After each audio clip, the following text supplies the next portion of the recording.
দোকান আজকে সকাল থেকে কি বন্ধ রাখ না, সকাল থেকে খোলা ছিল। তারপর এই টাইমে বন্ধ করি, আর এই খিচিবিচি গ্যাঞ্জামের জন্য বন্ধ করে দিয়েছে। এখন পুলিশ কি বলছে? পুলিশ এখনো পুলিশ এতক্ষণ পরে এলো। এর আগে একটা অনেকজন এসেছিল, কয়েকজন ছেলেপেলে এসে দোকানের উপর মালপাল ছেঁড়াছেড়ি করছিল, তারপরে এতক্ষণে পুলিশ এলো। সেই আতঙ্কে সবাই দোকান এই আতঙ্কে এখানকার দোকানগুলো সব বন্ধ আছে। শুনলে যে এখানকার পরিস্থিতি, যারা ব্যবসায়ী তাদের সঙ্গে কথা বলছিলাম, আরও কথা বলে নেবো আমি তাদের সঙ্গে যারা এখানে এখন উপস্থিত রয়েছে।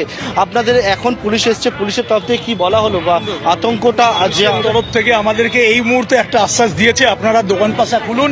চারিদিকে দোকান পাশা বন্ধ হয়ে গেছে। সকাল থেকেই একটা মব ওখানটায় তৈরি হচ্ছিল, বড়ুয়ার মোড়েই বলুন বা ছাপাখানার মোড়ে বলুন, আমরা দেখতে যাইনি, যদিও আমরা নিউজে দেখছি এবিপি আনন্দের বা আপনারা এখন পুলিশ বললো সব স্বাভাবিক করছে, খোলার জন্য আশ্বাস। তো পুলিশ আমাদেরকে যে সহযোগিতাটা করছেন এই মুহূর্তে, আমরা আতঙ্ক গতকালকে থেকে তো একটা আছি গতকাল থেকে এখানটাই। আমরা চাইছি পুলিশ আমাদেরকে বেশ কিছুদিনের জন্য একটু বিভিন্ন বেলডাঙ্গার পার্থ, তুমি আমাদের সঙ্গে থাকো। আমি এই ছবিটা আপনাদের সামনে তুলে ধরছি যে পুলিশকে রাস্তায় নামতে প্রায় 30 ঘন্টা সময় লেগে গেল।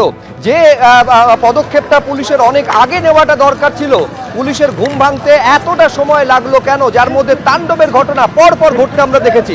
দেখতে পাচ্ছেন যে একেবারে পুলিশ সুপার এবং অ্যাসিস্ট্যান্ট পুলিশ সুপারের নেতৃত্বে বিশাল পুলিশ বাহিনী, তারা বিভিন্ন জায়গায় রুট মার্চ করছেন। টিয়ার গ্যাসের শেল নিয়ে পুলিশকে এগোতে দেখা যাচ্ছে, কিন্তু এই রাস্তায় নামাটা সময় লেগে গেল প্রায় 30 ঘন্টা।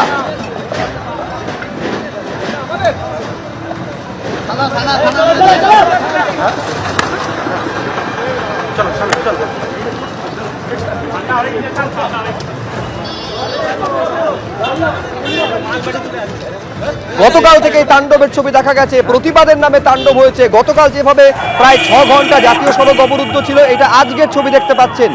এইখানে সেই 12 নম্বর জাতীয় সড়ক অবরুদ্ধ করে রাখা হয়েছিল, একের পর এক গাড়িতে ভাঙচুর চালানো হয়েছে।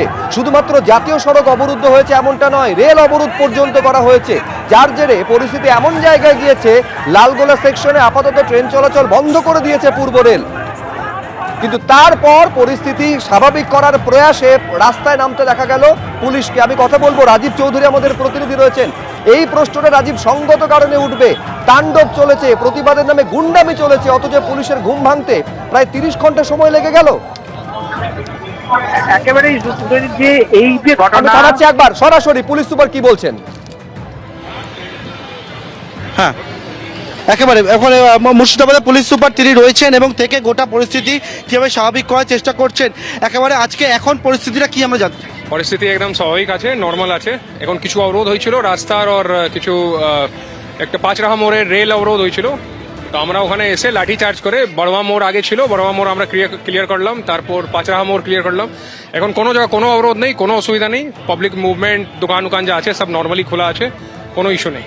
কিন্তু আপনার কাছে যেটা প্রশ্ন সেটা হচ্ছে গতকালকে আমরা দেখেছি একেবারে যে পরিস্থিতি, আজকে সকালবেলা আবারও একই রকম পরিস্থিতি হলো কিভাবে? এদের অ্যাকচুয়ালি মাইগ্রেন্ট লেবার নিয়ে কিছু ইস্যু ছিল। কালকে আমরা অনেকটা কথা বলেছি, অনেকটা ধৈর্য রেখে কথা বলেছি, লেকিন সব জিনিসে না একটা থাকে, মানে একটা লিমিট থেকে আমরা ওকে বরদাস্ত করতে পারবো না। ল অ্যান্ড অর্ডার কালকে আমরা অনেক 4 ঘন্টা বসে কথা বলে আমরা ফাইনালি যে ভিড় ছিল ওকে সরালাম, লেকিন আজকে আবার একটা ইস্যু নিয়ে আবার নতুন করে হলো। তো এটা আমরা মানে একটা কোনো অসুবিধা হলে আপনি একটা প্রসেস আছে। কালকে ডিএম সাহেব এসে হেল্পলাইন নাম্বার, তারপর যে ফ্যামিলিকে কিছু যে ভাতা ছিল ওকে দেওয়ার। আইন শৃঙ্খলা রক্ষা করাটা একটা অত্যন্ত দায়িত্বের কাজ এবং সেই জায়গায় ধৈর্য দেখাচ্ছেন, কিন্তু যারা মানুষ তারা তো অসুবিধায় পড়ছে, রেল বন্ধ করতে বাধ্য হচ্ছে। রেল কালকেও একটু কিছুদের জন্য রেলওয়ে বন্ধ ছিল, তারপর এখানে আজকে বলছে যে এর জন্য তো পাঁচরাহা মোড় অবরোধ হয়েছিল, তারপর আমরা এসে ওখানে তুলে দিয়েছি। এখন সব অবস্থা একদম নর্মাল আছে, মুভমেন্ট একদম নর্মাল আছে। সকাল থেকে আপনাদের দেখতে পাওয়া গেল না কেন যখন অবরোধ হলো? আমরা আছি, এখানে পুলিশ ছিল। আগে হঠাৎ করে লাঠি চালানো যাবে না, তো হঠাৎ করে আগে একটু ইমিডিয়েটলি গিয়ে একটু কথা বলতে হবে। যখন আমরা দেখলাম কি কথা শুনলে হবে না, আর আননেসেসারি কিছু ডিমান্ড ছিল, তো আমরা যখন আর লিডারলেস ভিড়, এই জন্য আমাদেরকে আবার লাঠি চার্জ করলো। অ্যান্ড ওর আগে আমাদের উপর কিছু একটা গাড়ি, একটা ট্রাক ছিল, ওর কাচের উপর একটা পাথর ছড়েছে, আর যখন পাথর ছোড়া চালু করবো তারপর আমরা দেখেছিলাম গতকালকে সংবাদ মাধ্যমের ওপরে 15 থেকে 20 জনকে তুলেছি, আর বাকি আমরা দেখছি সিসিটিভি দেখে আমরা আইডেন্টিফাই করছি যে যেখানে এখন বাড়িতেও আছে আবার কেউ আমরা ধরে ধরে আইডেন্টিফাই করে তুলবো, এই প্রসেস চলতে থাকবে। সাংবাদিককে মারধরের ঘটনা কেউ সাংবাদিক আমরা দেখছি এই দু চার লোককে আমরা ডিটেইন করেছি, একদম ভেরিফাই করে ভিডিও দেখে ভেরিফাই করে দেন। যাদেরকে আপনারা বলছেন আটক করেছেন সেটা আজকের, যাদেরকে বলেছেন আটক করেছেন সেটা আজকে না, কালকে রাত্রি এখন তো এই আইডেন্টিফাই করা, ঠিক আছে চলিয়ে। এবিপি আনন্দ, এগিয়ে থাকে, এগিয়ে রাখে।